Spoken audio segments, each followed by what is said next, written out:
Hi అండి, hello, welcome back to our YouTube channel Sravani's cooking. ఇవాళ మన రెసిపీ వంకాయ ఎండు చేప కర్రీ అండి. ఈ వంకాయ ఎండు చేప కర్రీకి నేను ఇక్కడ ఒక 3 మీడియం సైజ్ టమాటాలు ఇలా కట్ చేసి పక్కన ఉంచుకున్నాను.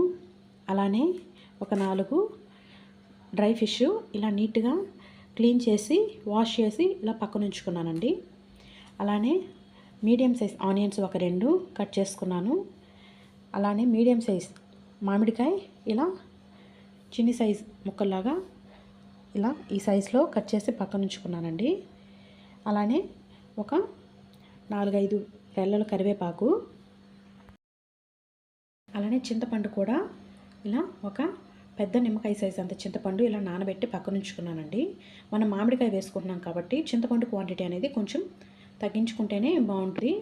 కొంచెం పులుపు తక్కువ తినేవాళ్ళు కూడా ఉంటారు కాబట్టి అది మీ టేస్ట్కి సరిపడా వేసుకోవచ్చు.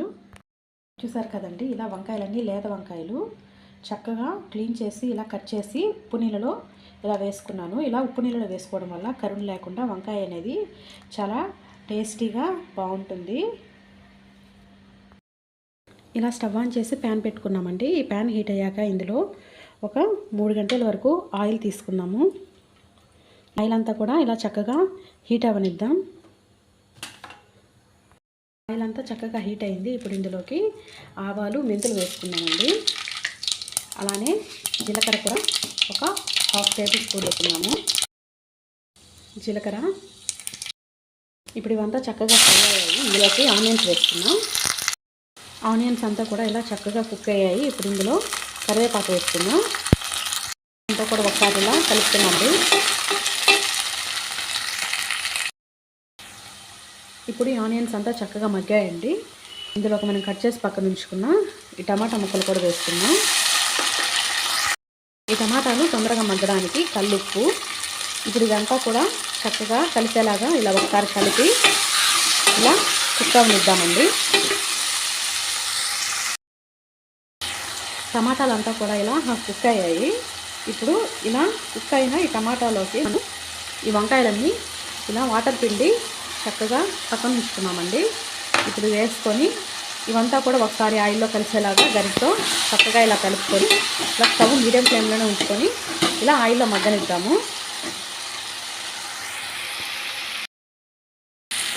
చూసారు కదా, వంకాయలంతా చక్కగా ఆయిల్లో ఇలా మగ్గాయండి. ఇప్పుడు ఇందులోకి ఒక 1/2 టేబుల్ స్పూన్ వరకు పసుపు, అలానే ధనియా పౌడర్ ఒక 1 టేబుల్ స్పూను,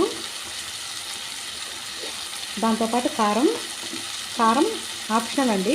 మీరు కారం ఎక్కువ తినే పని అయితే కొంచెం ఒక 1/2 టేబుల్ స్పూన్ వరకు ఎక్స్ట్రా వేసుకోవచ్చు. నేను ఇక్కడ 1.5 టేబుల్ స్పూన్ వరకు వేస్తున్నాను. చూసారు కదా, ఇలా హాఫ్ వేసాను. ఇప్పుడు ఇదంతా కూడా చక్కగా ఇలా కలిపి ఒక 2 మినిట్స్ ఇలా పచ్చివాసన పోయే వరకు ఈ పొడులన్నీ చక్కగా ఇలా కుక్ చేసుకున్నామండి. ఇలా చేసుకోవడం వల్ల ఏంటంటే ఈ ఉప్పు కారం అంతా ఈ వంకాయ ముక్కలకు పట్టి కర్రీ టేస్టీగా ఉంటుంది. ఇలా ఒక 2 మినిట్స్ చక్కగా ఈ పొడులన్నీ పచ్చివాసన పోయే వరకు కుక్ చేసుకున్నాం. చూసారు కదండి, పొడులన్నీ కూడా చక్కగా పచ్చివాసన పోయాయి. ఇప్పుడు ఇందులోకి మనం ఫస్ట్ నానబెట్టి పక్క నుంచి ఉన్న చింతపండు ఇలా పల్ప్ తీసి ఇలా జ్యూస్ లాగా చేసుకున్నామండి. ఇదంతా కూడా ఇలా ఇందులో యాడ్ చేద్దాము.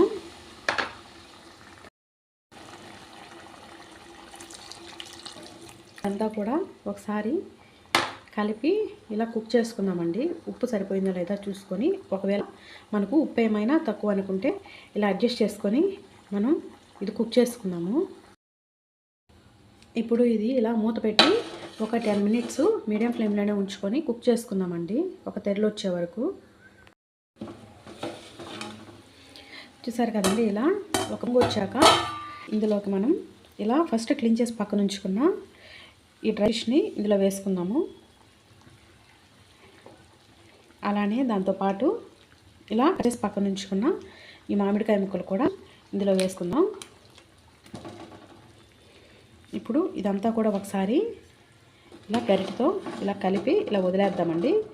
ఇలా స్టవ్ అనేది మీడియం ఫ్లేమ్లోనే ఉంచుకొని మనం ఒక 10 to 15 మినిట్స్ ఇలా కుక్ చేసుకుందాం.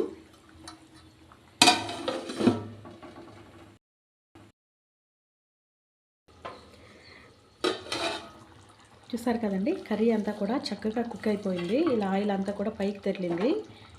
ఇప్పుడు మనం స్టవ్ అనేది ఆఫ్ చేసుకొని కర్రీని సర్వ్ చేసుకున్నాం. చూసారు కదా, ఇలా వంకాయ ముక్కలు అలానే ఈ మామిడికాయ కూడా చక్కగా ఇలా కుక్ అయిపోయింది. ఇప్పుడు మనం స్టవ్ ఆఫ్ చేసేసుకున్నామండి.